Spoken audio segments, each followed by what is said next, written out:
How's it going, guys, and welcome to my shed at home. And today we are putting the final touches onto this here surf ski. Today we're going to talk about painting and how to get that glassy finish on your paint jobs that everybody's always after. And I want you to have a guess and tell me the difference between this area just here and this area just here. While you're having to think about it, here's another area the same. So this area and this area, what is the difference?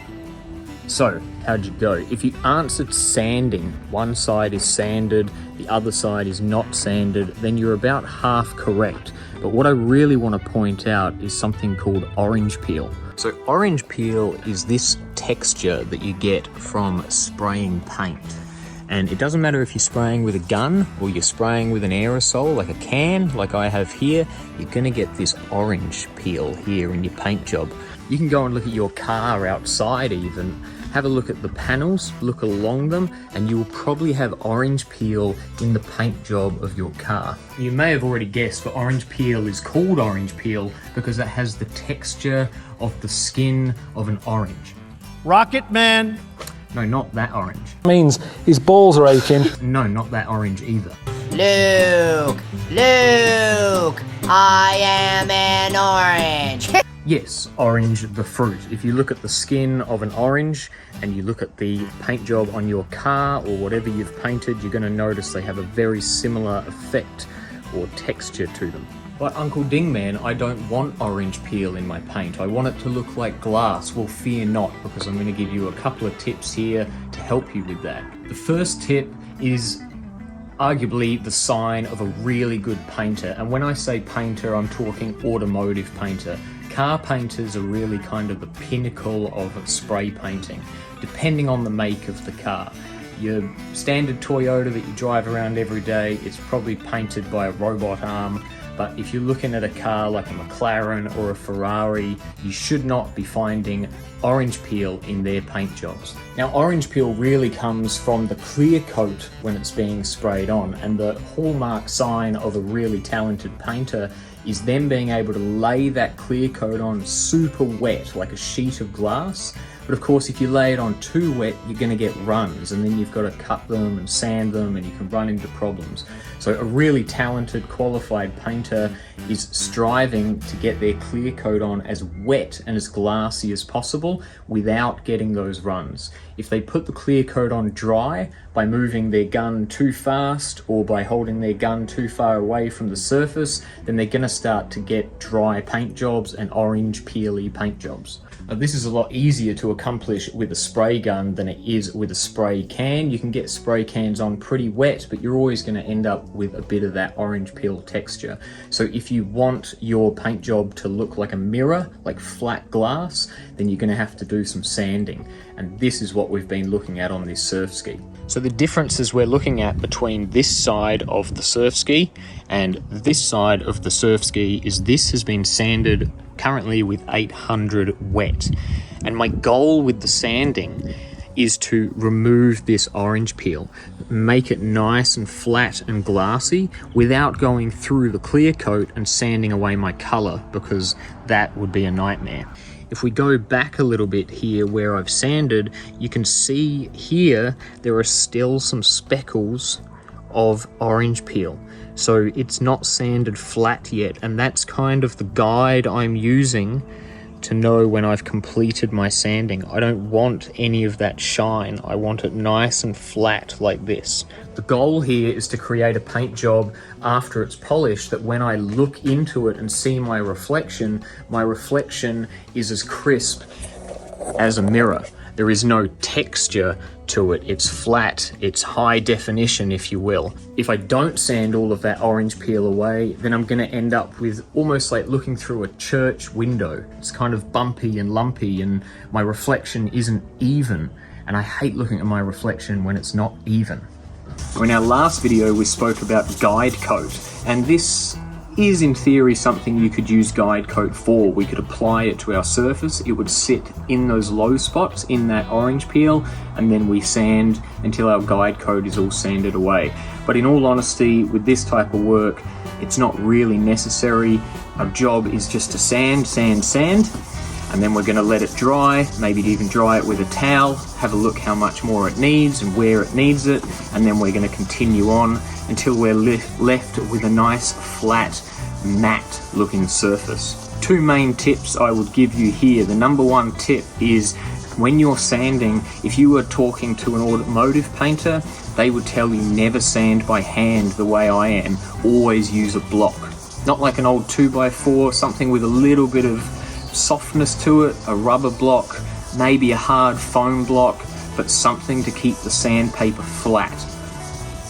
And the reason they say this is because it is possible, if you were to sand with your fingers like that, you can actually leave grooves and marks from your fingertips which are going to show up in the final paint job. Now, if you don't want to sand with a block like myself, there is a way to combat this, and the way is to not sand with your fingers.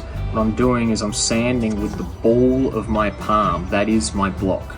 So I'm keeping the paper nice and flat and even. It's got a little bit of give to it, so it's not going to gouge the paint out, but I'm never sanding with the tips of my fingers. Now, the other tip I would give you for good sanding jobs when you're preparing for polishing with paint is to sand all in the same direction. I'm not going this way and then that way and then this way and then around in circles. I'm going nose to tail. Nose to tail. You can go rail to rail if you want, but if that's how you're going to sand, then you want to sand the whole thing in that same direction. It's going to make polishing a lot easier because you don't have all these strange random scratches moving in weird directions. And the same applies for fiberglass too. If you were trying to polish up a poly surfboard or a clear epoxy, you want to sand, at least for me, nose to tail, all in the same direction. So now that we've been sanding this area for a little while, we're going to take my partner's favorite tea towel from inside in the kitchen. It's not very absorbent, so what we're going to do is just squeegee the water off of our sanded area. This is actually terrible. And of course, when you're wet sanding, when everything is wet, it all looks perfect. It's a shame these things can't live in the water forever. So we've got to wait for it to dry a little bit to inspect how our sanding is going so far and what stage we're up to. So I'm hoping this shows up on camera right, and hopefully you can see that all through here we are nice and flat and even. There is a troublesome spot around here that requires more sanding, and of course getting close to where we haven't started sanding yet, we're starting to see signs of that orange peel. But that finishes about there and we're pretty flat. Oh, we still got a little bit near the edge here. The rails always kind of need a bit more focus because that's the risky spot to sand through. But you can see how flat it is there. So once that's polished up, the reflection is going to be like a mirror. So generally the way I work with something like this is I spend some time on one side of it. So that's why this side is different to that side. So I've started my sanding here and I've worked all the way down, sanded this whole side, come all the way down to here. Then once I start doing the other side, that allows this side to dry off so I can work my way back up here.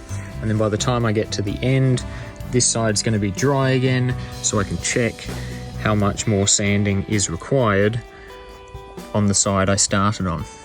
If you didn't know, this surf ski looked like this before, somewhere around there. I'll put a photo of what it did look like. So my first stage was to sand all of that paint that was on there and paint the whole thing white. Then I let that white cure, and then I had to sand it in order to apply the red, and then I had to sand areas of the red again to apply this darker red here over the top.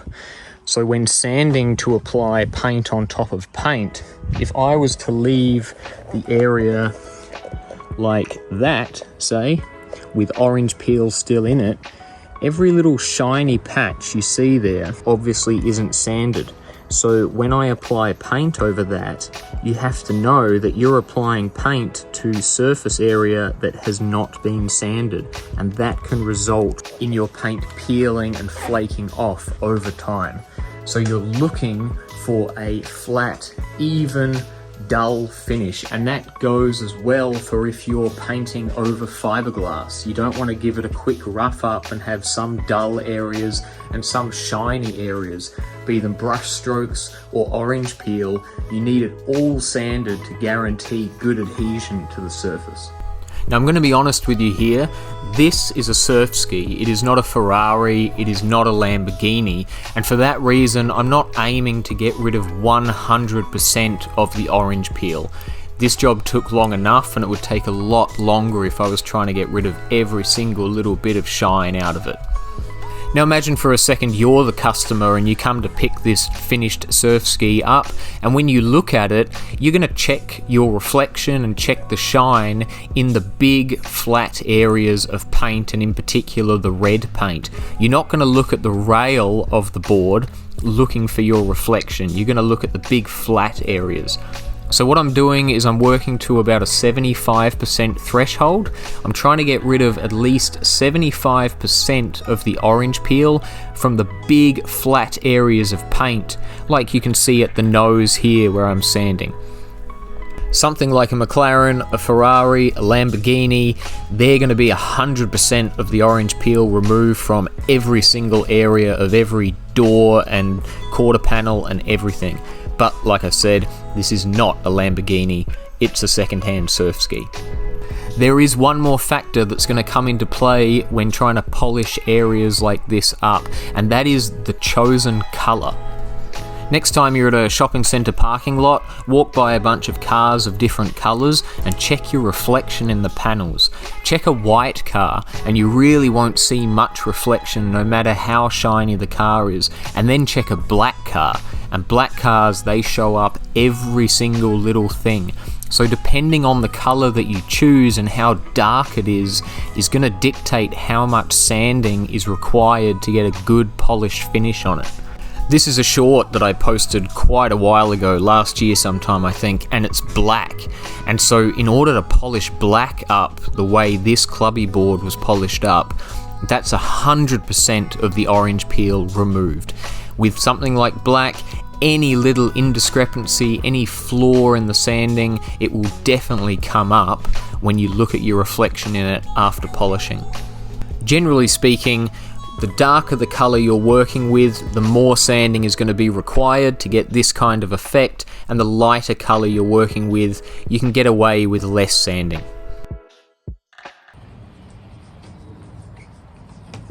Oi, you fucking pervert! I'm calling the cops on you! No, I was just sanding. So once we're happy with our sanding and we've removed all of the orange peel and dirt and debris that we want to remove, we need to let the surfaces dry, and then we're going to use a clean rag to remove any leftover sludge from our wet sanding.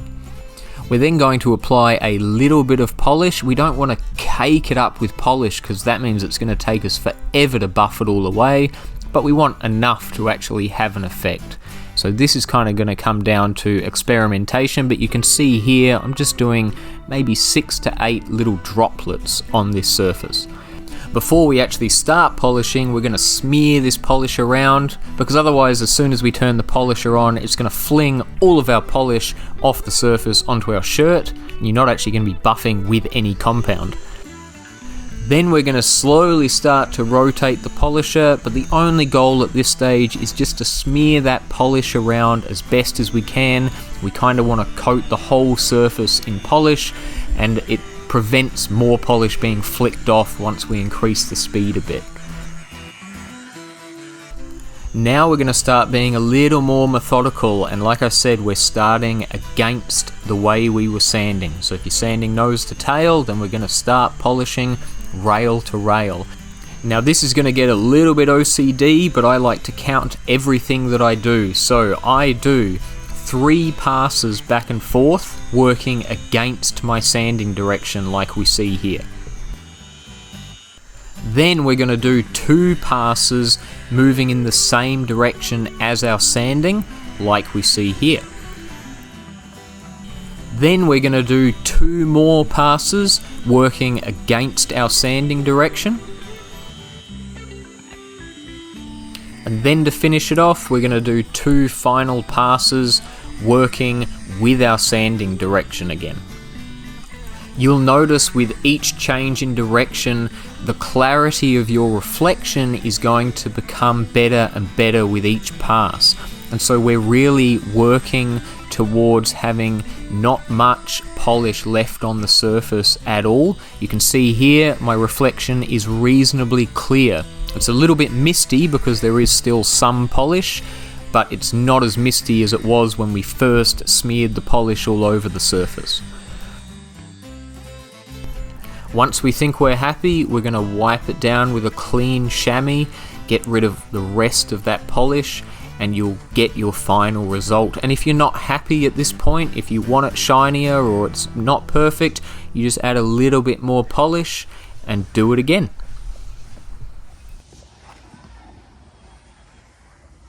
Polishing is a little bit like washing your hair. Now, I'm no expert at washing hair, which you may have guessed, but generally you would use a little bit of shampoo because otherwise it becomes impossible to rinse out.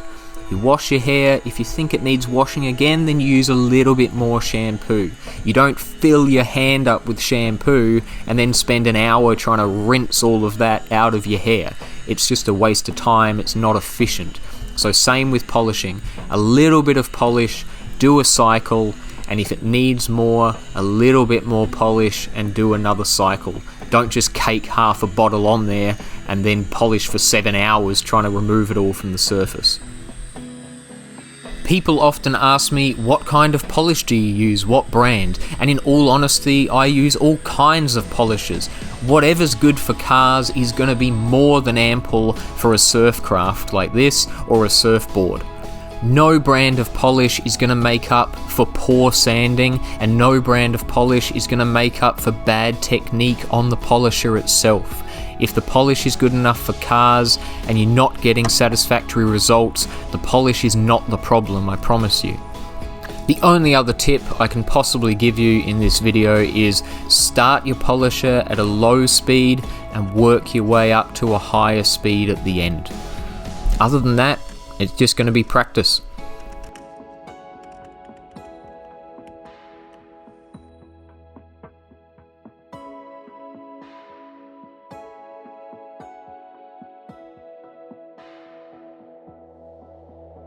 One last thing, you guys, is polishing is a very messy task. As soon as you turn that buff on, it's going to fling polish all over your shirt. And if you're anything like me, you're going to wear your good shirts to work because you're an idiot. For this very reason, I do sell aprons for the workplace, so you can throw resin around, you can throw polishing compound around, and you can keep your good shirts good. So if you want to support this channel in some way, buy yourself an apron. If you can't do that, that's fine. Like the video, press the subscribe button, and that's it. I hope you're all well, guys. I hope you enjoyed the video. Hope you made it to the end. Comment, I like your red rocket, if you made it to the end. Cheers, guys. See you in the next one. Choo-hoo!